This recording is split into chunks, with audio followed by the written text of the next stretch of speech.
The Trump administration is now trying to launch an investigation, which sounds similar to some of the investigations that we saw launched under the last administration. How feasible is this for an investigation like this to get off the ground? Well, thanks for having me on. So it's going to be tough. They cut staff quite a bit. Obviously, we know about DOJ. A lot of staff have left the FTC and the DOJ. And when you run functionally a law firm and you take on some of these major investigations, you need a ton of bodies. You need a ton of really sharp lawyers, subject matter experts to really make a case. And this market is definitely one worth looking at. So I think it'll be a challenge, and we'll see if they have the attention span to see it through and the staff to really make a difference. I need to ask you about what's going on at the FTC, not that you're there any longer, with regard to Pfizer. This story today is remarkable, and Pfizer is a mover because of this. Albert Bourla learned that the board at Metsera had voted unanimously to accept Pfizer's takeover offer, which it was competing with Novo and had been some other companies. Turns out the FTC picked up the phone and called Metsera to warn the company that it would look unfavorably on the corporate structure that would have been included under the Novo deal. And just like that, we've got a merger Monday. Is that legal? Well, I'm not following it as close as you are, as you said, but I know that the agency said they weren't granting early terminations during the shutdown period, and they've obviously gone back on that. And so I think that that's an interesting data point to look at as you consider what's going on at the FTC right now and how they're examining mergers. But yeah, it's a complicated To case. what extent, though, is the agency allowed to actually get involved on a direct level like that with a proposed deal? Typically, agencies don't get involved at a proposal level. It's once an HSR filing's been made, a merger's been announced. Certainly, the agency staff are in communication with firms, for instance, who are thinking about merging in order to ask them to preserve documents and do the things like that. But yeah, in general, it's pretty unusual.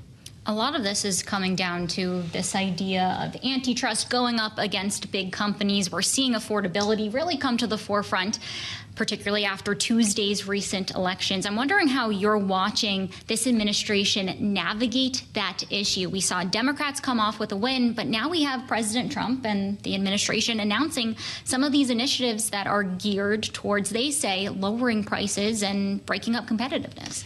Yeah, it's an interesting question. I mean, he campaigned on breaking up big tech monopolies, on being a sort of fire-breathing populist, and since then he's come in and he's been incredibly friendly to business. If you look at his AI EO, for instance, he's essentially instructing the FTC to be a concierge for AI companies seeking to roll up the market.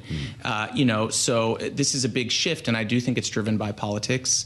The attention span of this administration is not long, and in order to really make an affordability agenda based on antitrust enforcement, for instance, you have to find good cases, bring them to court, win on appeal, and it takes a lot of work, and they've lost a lot of staff, and it takes a lot of attention, and it makes a lot of people mad. And you go back to the meatpacking industry, some of the meatpacking executives have incredibly cozy relationships with the president. So if he decides he really wants to go after them, is he going to get an angry phone call? Is that going to change things? Maybe there's a donation to the ballroom, who knows, right? It's kind of an open question. Interesting. You look at the likes of Goldman Sachs, listen to what David Solomon is saying about the pipeline right now. We heard a lot about animal spirits when this president went back into the White House.